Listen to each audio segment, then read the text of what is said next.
and more, Hannibal may have begun to see Saguntum as an opportunity.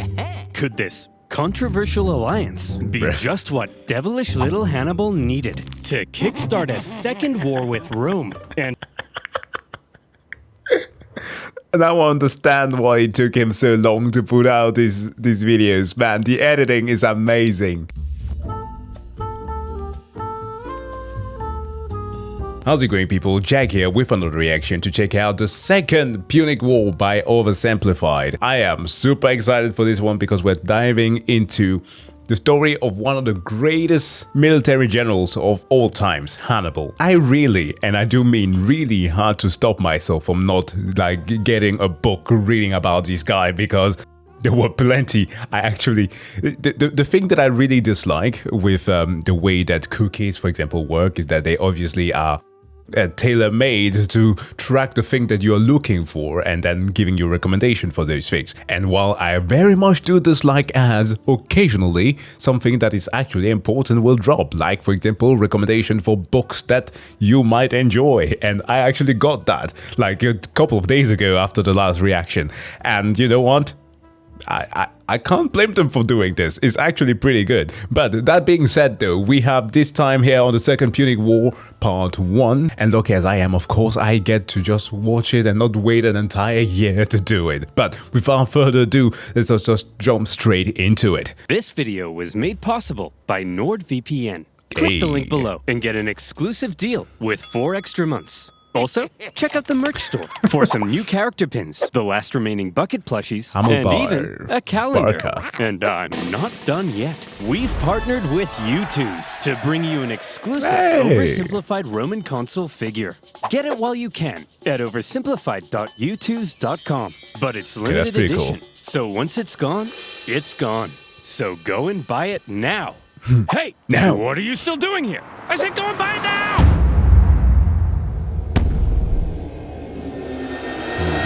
All right, our beloved mercenaries. Let's hear it. Okay, thank you one and all for your hard work fighting in the first Punic War. Would have been nice if you'd won, maybe tried a little harder, but this isn't the finger-pointing convention. I know you all have one thing on your minds. They want to murder you as you stand. Like how is this even allowed? Like how will noblemen of the time even dare put themselves up front there in a crowd of people that are simply just radiating with murderous intent? At least that's what I would imagine that they will have after being sent out there to their deaths by their, well, straight up incompetence. That of their leaders, that is. Hey, when are we all getting paid? Oh. Remember you lost your... Okay. Jim, why don't you tell them? I'm not telling them, you tell them. Ugh. Look, you're not getting paid. What? We lost the first Punic War and owe the Romans a ton of reparations. Of course we can't pay you in full. Let's burn this place to the ground! Hey! Don't burn this place to the ground. Come on, fellas. Will killing us really make you feel better about your money? Yes. Way to go, sir. Shut up, Jim. You're fired. I guess that makes 2 of us. Huh?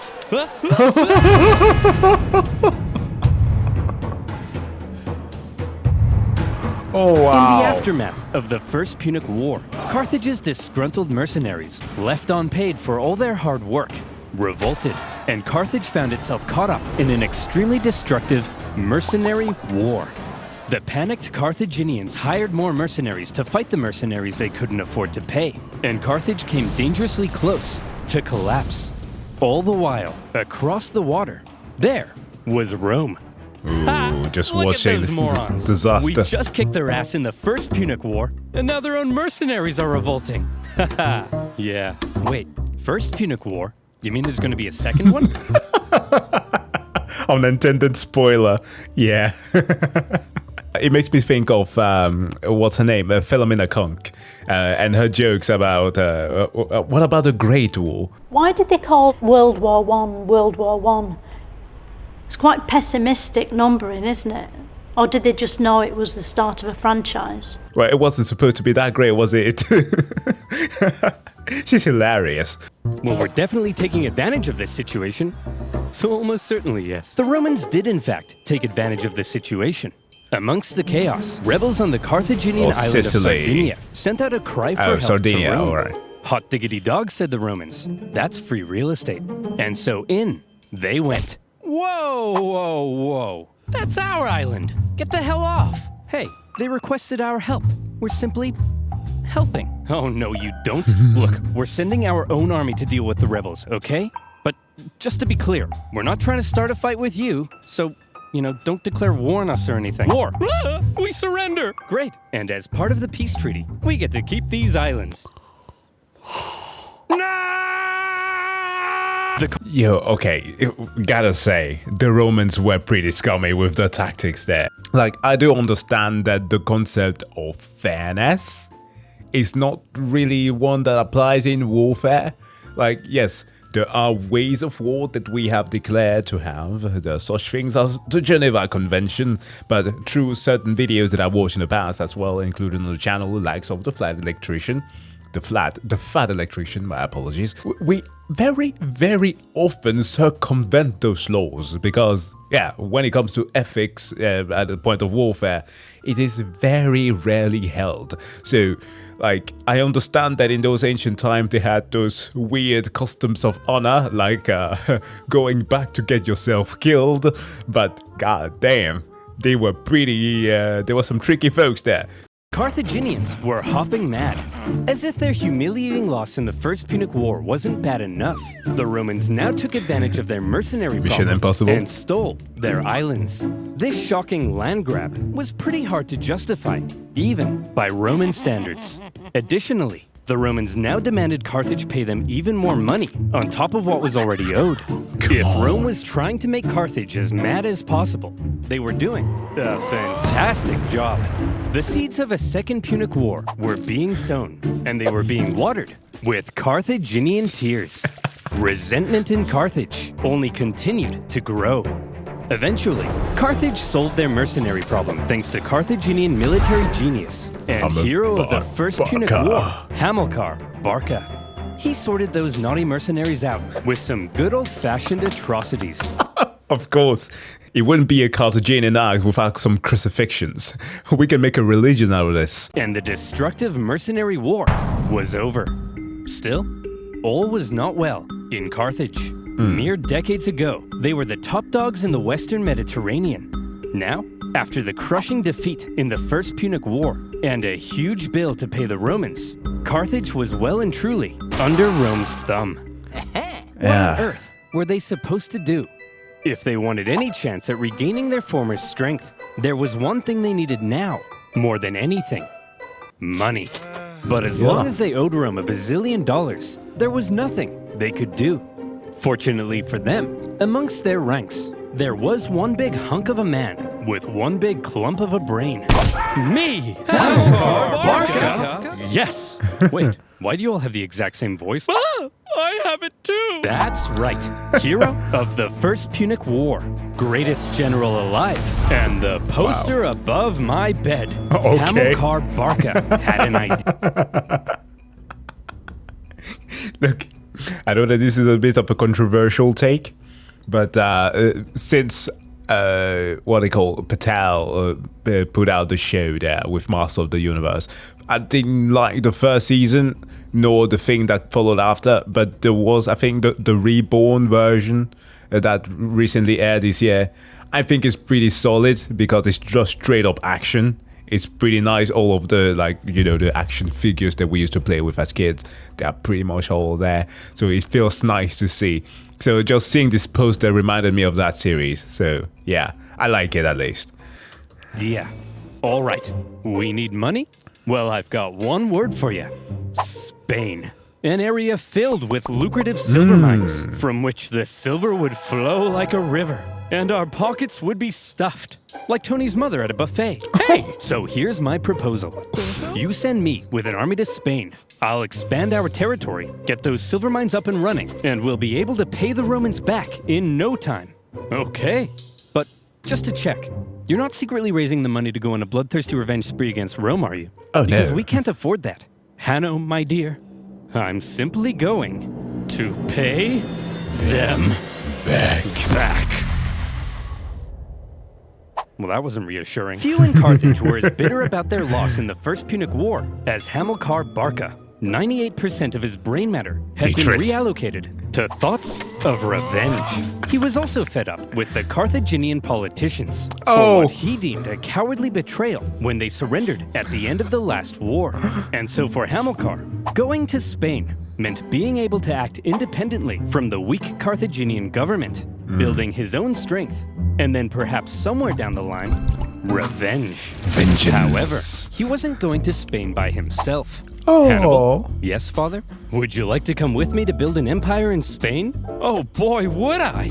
Barbara, mind if I take our 9-year-old son with me? I want to implant an intense hatred of Rome in him and prepare him for a glorious campaign of vengeance.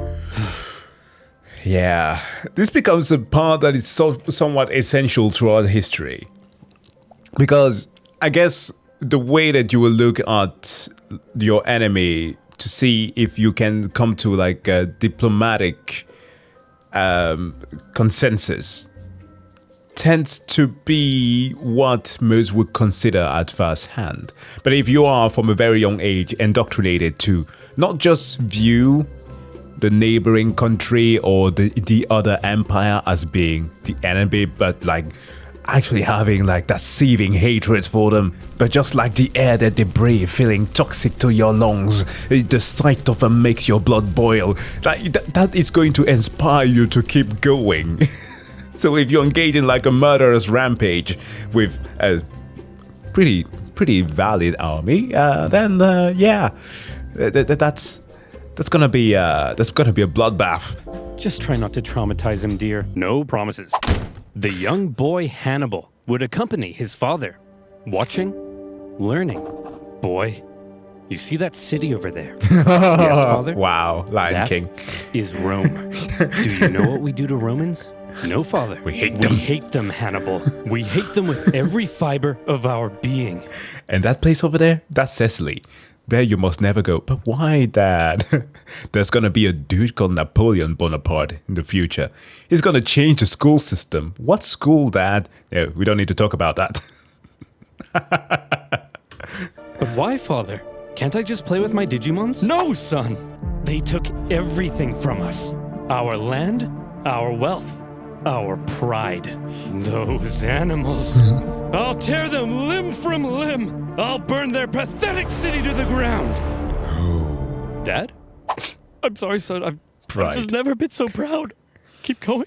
I'll slaughter their people. I'll cut off their faces and wear them as masks. I love you, son. After taking Hannibal to the Temple of Baal and having him swear an oath never to be a friend of Rome, off Dad and son went for their lovely beach holiday in Spain. By the way, today it's no longer Digimons, it's pals. They're called pals. And no, before anybody says it, yes, I know Digimons were not the original Pokemon with guns because they were never truly inspired by Pokemon. But they could turn into freaking Gundams. So yeah, which one is better? But Spain was already inhabited by many tribespeople. And when Hamilcar suddenly showed up in their territory, they were like, "Hey, who the hell are you? What are you doing here? I'm teaching my son how to become a warrior like me." Aw, well that's sweet. Well then, little guy, let's see what you got. Good boy. As Hamilcar got to work fighting the tribes of Iberia and expanding Carthaginian influence, Hannibal became a child of war, even earning battle scars from a young age. And he grew to become a great military leader himself, Looking like his Dad. father very proud. I love you so much, son. Dad, not in front of the enemy. You Who's laughing killed now? that guy so well, son. The Barcas successfully consolidated Carthaginian power, got those silver mines up and running, and were sending buckets of cash back to a money-starved Carthage. And symbolizing Carthage's regrowing strength, a beautiful new city would eventually be founded in Spain. New Carthage, with a magnificent palace at its center. The elephant. The elephant dancing. Oh, that's hilarious. Okay, now this explains it, because I was a bit in doubt in the first mention of Carthage. Yes, I have been through Spain. My parents live there, and we've gone through some old Roman sites at a certain point. Through there was some excavation process like in the Belmarina area where we started learning about the ancient cities and the different empires that have been around there. But then of course when I heard about Carthage and knowing about this one, I was like, oh, is this one of those cases of like a New Mexico and Mexico, you know? Carthage is back, baby! What in the name of Apollo is going on here? Ah, Romans! Flowing silver mines? Dancing elephants? What are you up to, Hamilcar? I'm simply gathering the money to pay you back. Oh, okay then. Or are you rebuilding strength to go on a bloodthirsty revenge spree? Like I said, Claudius, I'm simply trying to pay you back. Aw, you guys are hugging. No, we're not. I was. I was hugging. Oh no, Claudius' feelings are hurt. Kingdom for himself in Spain, free from the meddling Carthaginian politicians. His power was becoming immense. But Dad, yes, my son? I'm confused. Are we really simply paying the Romans back? We're not gonna go on a bloodthirsty revenge spree? Of course we are. I'm just saying that to get the Romans off our backs. Listen, here's the most important life lesson I have for you. Vengeance is everything. An all-encompassing thirst for vengeance is great for your mental health. Are you still confused? No? My son. My son, you are the knight while you ride across the streets of Carthage. Remember that you are the embodiment of the spirit of vengeance. My God, it could have been a great Thomas Wayne. Could have been that Batman were descendants of Amilcar Barker. Oh no, I get it now. But what if the Romans find out what we're up to? Jesus. They won't find out. Why? Well, Hannibal, because I use NordVPN. Oh, come on. I'm confused again. Do you like your computer being hacked, all your passwords being stolen, and used to create a fake virtual you who drains your mom's bank account? Me neither. There are so very few content creators who are so very good at making these transitions to ads. And I'm not straight up talking about the type that you obviously know that they are going to be sponsored by them. For example, I've reacted to a lot of gaming channels, and there are certain things that I know that obviously is going to be there, gamer subs is always one that is pretty obvious, and you will know that from the get-go, right? Because they are contractually obligated to mention it, but you are never truly taken aback. Well, for example, the Internet Historian, I know that he's going to have an NordVPN ad, but I never see it coming. But it's so well placed. I love what he's done. I really love what he's doing here. You need to protect yourself from online threats with NordVPN. NordVPN allows you to connect to secure servers that encrypt your data and keeps you safe by blocking malicious websites with their threat protection feature. With NordVPN, you can also connect to other territories and take advantage of better deals or content not available in your country. Hey. And if you don't like it, it comes with a 30-day money-back guarantee.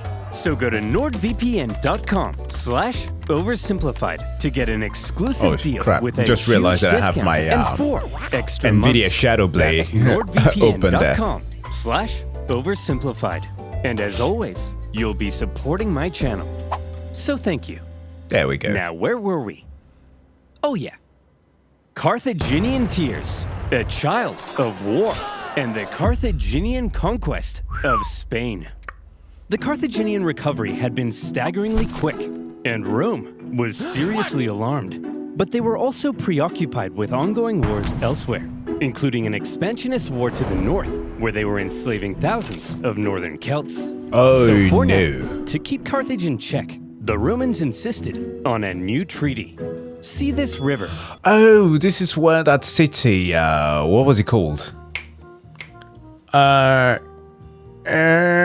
Sagunto or Saguntum. at the time was located. It's one of those very impressive sites that are like high, positioned pretty highly, because we, again, through some travels, visited another city called Ronda. It's one of the best cities that I've ever visited because it's a completely different climate up there because it's very high in the mountains, where they have like it was an old matador city, so with like a bull fighting.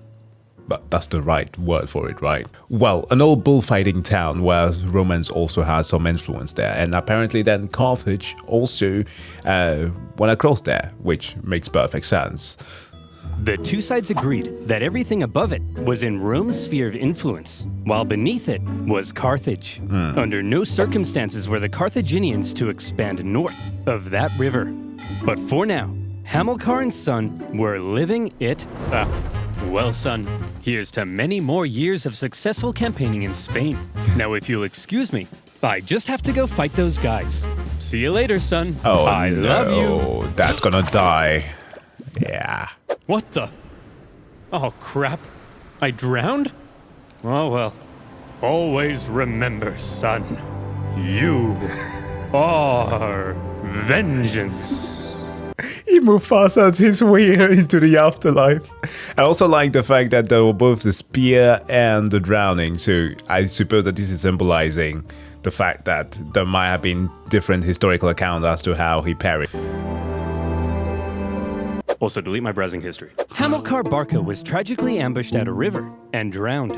His son-in-law, and possibly also his lover, no further questions, took charge for a while. But he too was later assassinated, leaving finally a 26-year-old Hannibal in charge of the Carthaginian armies in Spain.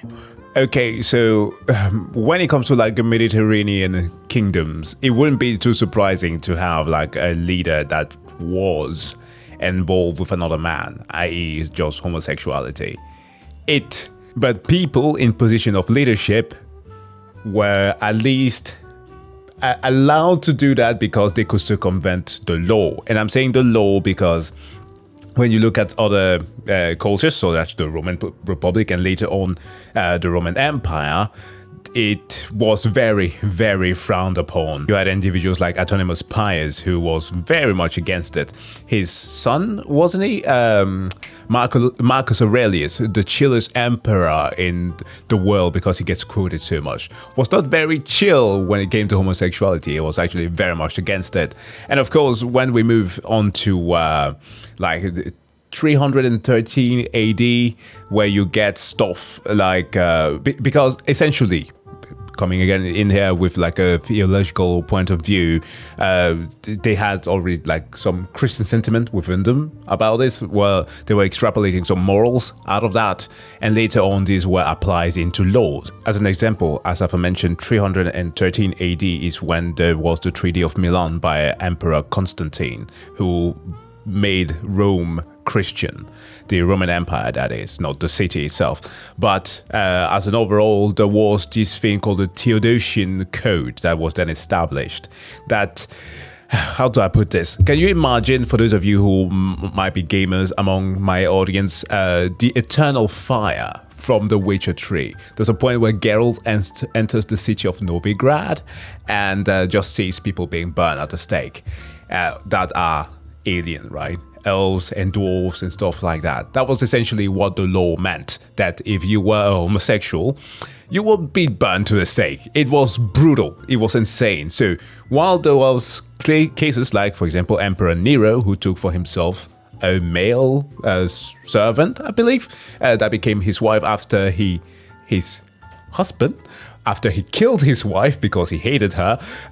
Yeah, those were the exceptions because those were the people who obviously always could circumvent the law, but not the common folks. So yeah, it was pretty brutal at the time. And the reason as to why I suppose that this is not touched on, the details here, is because obviously that can be a touchy subject, but also because given the nature of the act of homosexuality, there's very little known about this, and most of what we know is either the few things that were put through like actual legislation, and of course things that were recorded about the people high in power. So never about the common person, because who the fuck cares about them? Sources say the men readily accepted him as their leader. He chose to suffer the same hardships as his men. He lived in the same conditions, was often the first into battle and the last one out. And it also helped that he looked a lot like his dad. He had the total respect of his men. If he said jump, they said how high. If he said tuck me in, they said how tight. If he said talk to a girl without peeing your pants, they said that's impossible. Nobody can do that. An army that would follow him anywhere would be crucial for exacting his vengeance against Rome. Vengeance. Hannibal's army had become a strong and loyal fighting force, and that was making a certain nation very uncomfortable. Seeing Carthage re-strengthen so quickly was not something Rome had expected, yet here they were, paying off their debts and expanding their territory. It didn't feel very much like Carthage was under Rome's thumb at all, and Rome wanted to put an end to it. That's actually pretty nice to see that. To my understanding, very few leaders actually engage in that type of behavior. Because, like, I'm not a military person. I wish to a certain degree that I was in the military, because at least that I had been in the military for at least my like a few years of service, because I have a certain competitive nature to me, especially when it comes to certain things about athletics. So I would like to perform as well as possible. So that could have definitely be a thing that I would have been absorbed by. But yeah, I have some family members who like an uncle and an aunt that are both general in the military, at least now. My aunt was not back then when I was very close to her, but like it is an inseparable bond that they get with each other. Like they truly are so close that they're willing to die for each other, which I guess is going to be super important, as he mentioned here, for his plans. Tensions were strung tighter than your liar's G-string, and all it would take was one incident to trigger all-out war. And in 219 BC, a city in Spain would find itself at the very center of that fateful incident. Saguntum. Hey. Remember that treaty declaring everything south of this river to be Carthage's sphere of influence? Well, Saguntum should therefore obviously be Carthaginian, right? Wrong! Saguntum had actually scored itself an informal alliance with Rome, after Rome had helped it with an internal dispute. With Carthaginian encroachment, Saguntum began to fear for its independence, and Rome declared itself Saguntum's protector. Oh no. But this clearly went against the Ebro River Treaty. So what on earth was Rome doing? Were the Saguntines and the Romans truly just BFFs? It's possible. Or was Rome deliberately trying to interfere with Hannibal's Spanish expansion and maintain a staging post for a future war with Carthage? Yes. More likely. And Hannibal certainly viewed this Rome-Saguntum alliance as an outrage. Yet another example of Roman arrogance. At first, he left Saguntum alone. But having learnt from his father to hate all things Roman, and having inherited his father's dream of bringing Rome to its knees more and more, Hannibal may have begun to see Saguntum as an opportunity. Could this controversial alliance be just what devilish little Hannibal needed to kickstart a second war with Rome and... Now I understand why it took him so long to put out these videos, man. The editing is amazing. The Grinch. The Grinch that stole Saguntum. And restore Carthaginian dominance. It's even possible that Rome were also using Saguntum to goad Hannibal into a fight, so they could go and kick him out of Spain.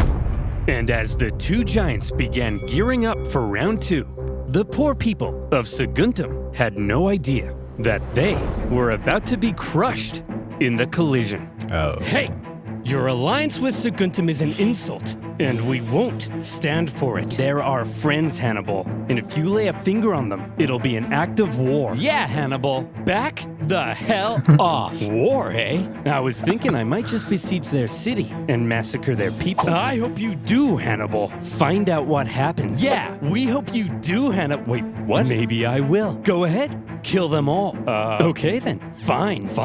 Okay, guess I'll do just that. Consul, we look forward to it. Consul, you're gonna protect us though, right, Consul? No. Consul! They're Romans.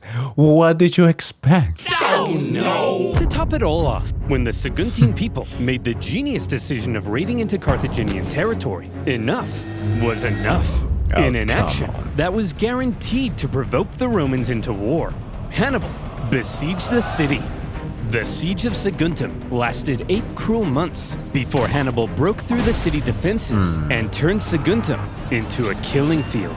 It was a massacre. What the hell? Tell me I didn't just catch you massacring our friends, the Saguntines. Well, Consul? No. Like this- No. He's not gonna do it. No. He kept on saying the word, and it's only just now that I caught the inflection there. Fuck me. What? Saguntines so much. Perhaps you should sug on these nuts. Hearing word of the attack on Saguntum, Rome was understandably in an uproar, and all eyes were now fixated on what would happen next, as Rome sent a delegation to Carthage, led by one of the most highly esteemed Roman senators, Fabius Maximus. He demanded an answer for Hannibal's sins. All right, listen up, scum. You've got a rogue general in Spain attacking a Roman ally. What are we supposed to do about it? Well, there shouldn't have even been a Roman ally in Spain. You're the aggressor here. Hand Hannibal over to us as a criminal so we can punish him severely. No, yes, no, no. Look, I hold in the folds of my toga both peace and war. Which one should I let drop? Whichever one you want. Then I choose.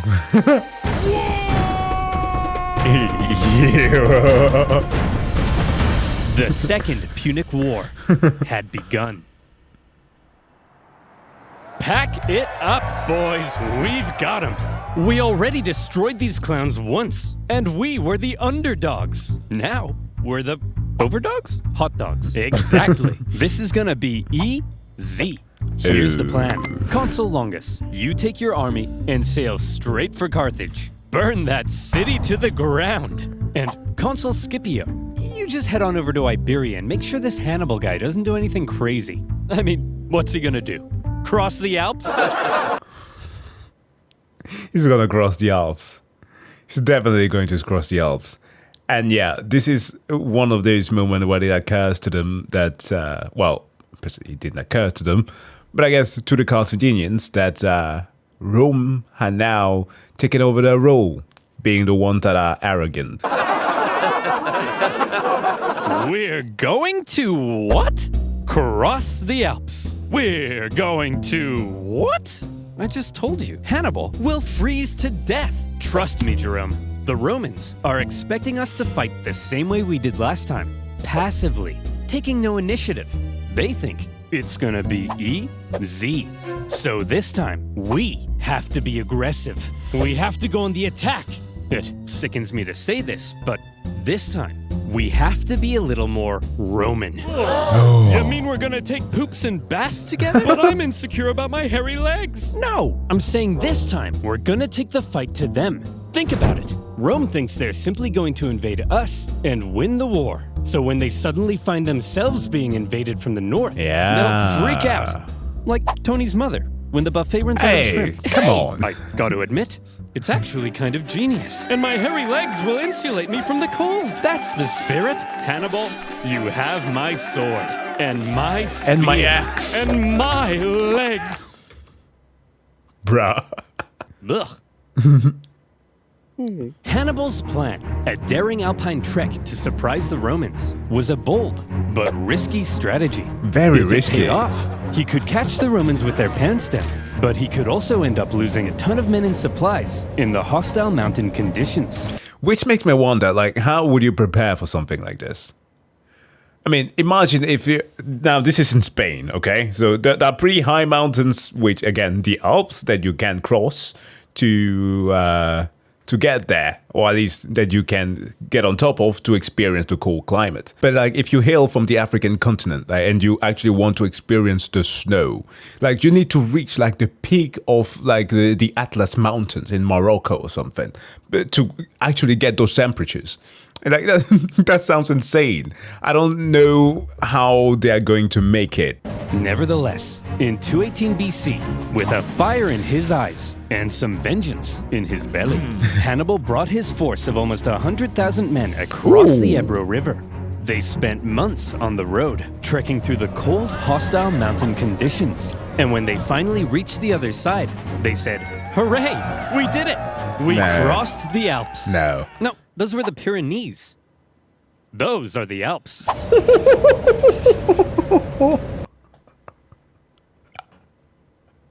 That's actually a pretty good joke. I will use that in the future. After crossing the Pyrenees, the army then had Good to pass geography through southern joke there. Gaul, a vast territory filled with tribespeople, many of whom were hostile to Hannibal's presence. The future His French. journey to the Alps was an ordeal in itself, as he was forced to fight his way through and incurred pretty hefty losses before even reaching the mountains. His plan was almost stopped in its tracks entirely, as the Roman consul Scipio, on his way to Iberia, discovered Hannibal was right on his doorstep. Suddenly, Hannibal's journey became a race, as he rushed to get his massive army across the vast Rhone River before the Romans could intercept him. The crossing was chaotic, with the panicking elephants causing several men to drown. And the first combat of the war occurred when small scouting parties from each side encountered one another. When Scipio finally caught up to Hannibal's position, what he found was an empty Carthaginian camp. Hannibal had slipped through his fingers. The Roman consul Scipio felt the weight of the situation. Quite unbelievably, Hannibal was going to cross the Alps into Italy, and the Romans had no idea where he would emerge. For the first time, a Carthaginian force had the Roman homeland under threat. Freaking panic. Scipio sent his men onto Iberia as planned, but he himself rushed home to raise a new army so that if Hannibal survived the crossing, Scipio would be there, waiting. Would you look at that, boys? We're here, the Alps. Although it is a little later than I expected. Yeah, it's kinda chilly. We'll set up camp here and wait for spring, right? It's way too cold, right? No. Hannibal? Hannibal's famous crossing of the Alps was brutal. It was already autumn, and the men suffered terribly. It was cold. Men would fall off the sides of icy cliffs. Oh, no. They starved. They fell off the sides of icy cliffs. Some sources say they had to eat their pack animals and would finish off dying comrades in order to take their clothes for extra warmth. And then they would fall off the sides of icy cliffs. Imagine an army of 50,000 men with all of their horses, supplies, and 37 elephants trying to navigate the most hostile mountain range in Europe. Oh man, this has got to be one of the worst ways to go, buried on the ice or just snow. And it wasn't just nature that they were up against.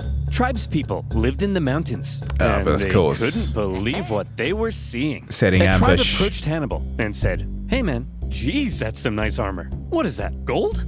Man, I'd really like that armor. Hey boss, they've got food as well. Shut up, be cool. Hey, why don't you let us guide you through this narrow gorge? We're not gonna kill you or nothing. Just walk right on through there. We're not gonna kill you. It's just right this way. Death trap. We're not gonna kill you." Hannibal's army were forced to fight their way through the gorge as massive boulders rained down on them from above. Some clever reorganization of his line helped them survive, and they were able to fend off the opportunistic tribes. But losses from the constant attacks were heavy. As the journey continued, men who went over the sides would get stuck on the ice sheets below and had to make a grisly choice between starving to death or just getting it over with. Oh, no. When the deeply demoralized army reached the summit and rested for a couple days, Hannibal tried to lift their spirits with a rousing speech. "Look, men, down there, it's Rome. These plains stretching out in front of you are bountiful with food to eat and Romans to kill. Move, Bessie! Look, you have just climbed the walls of Rome. The hard part is over. From here on out, it's all downhill, and nobody else will die. Except for them. The rest of us here, no one He's dies. gonna step in the poop. Starting now. Okay, let's go. Oh, for goodness sake! As it turned out, the descent was as deadly as the way up, with the cold really starting to set in. The path became even more narrow, and at one point, the men spent 3 days in the freezing cold, repairing a collapsed road. When they finally reached the bottom, Hannibal said, "Look, guys, we did it." Well, I thought it went really well. When Hannibal left Spain, he had about 100,000 men. By the time he reached the Italian plains, his numbers had dwindled to about 26,000. Jeez. My dude. He was now caught in enemy territory, without a supply line or source of reinforcements. And any elephants who had survived to this point were almost certainly traumatized. Yeah. So what on earth was Hannibal up to? Like, dude, I'm not a mammoth. His military genius had just led a starving and weakened army right into enemy territory. Any modern general who lost half their men to mountains would be immediately fired and possibly even depantsed on live TV. Here's the thing. While Hannibal may not have planned on losing quite so many men, he had almost certainly was part of the expected plan. considerable losses, Oh. and he always had a plan for how to replace them. Need men? Northern Italy was full of men. Oh, the Celt that was being enslaved. Oh, well, perhaps some of them were being enslaved, but at least taken under the Roman rule. Okay, now I understand. Big, burly Celtic men. All the men Hannibal would ever need to beat off Rome. Oh, okay. These Celts were filled with resentment, having only recently been conquered by Rome. Hannibal hoped to be seen as a liberator, convince the Celts to cut ties with Rome, and instead join him in crushing Rome. That way, he could gain a source of reinforcements and supplies right in Rome's backyard. But sir, in order to win the loyalty of the Celts, we would need to make a seriously favorable impression on them. How do we get them to like us? Money? Kill them. One of Hannibal's first actions in Italy was to obliterate a nearby tribe who wouldn't join him. This sent a clear message to all the other tribes. It was his wrath they should fear, not Rome's. Dang. The realization that a Carthaginian army had just invaded them must have been shocking for the Romans. But when they looked at this ragtag group broken by the Alps, they couldn't have felt very intimidated. However, Hannibal was now in Italy, and he was about to embark on one of the most astonishing military campaigns in all of human history. The Romans may not have known it yet, but there was now a monster loose in their territory, backyard. and he was vying for Roman blood.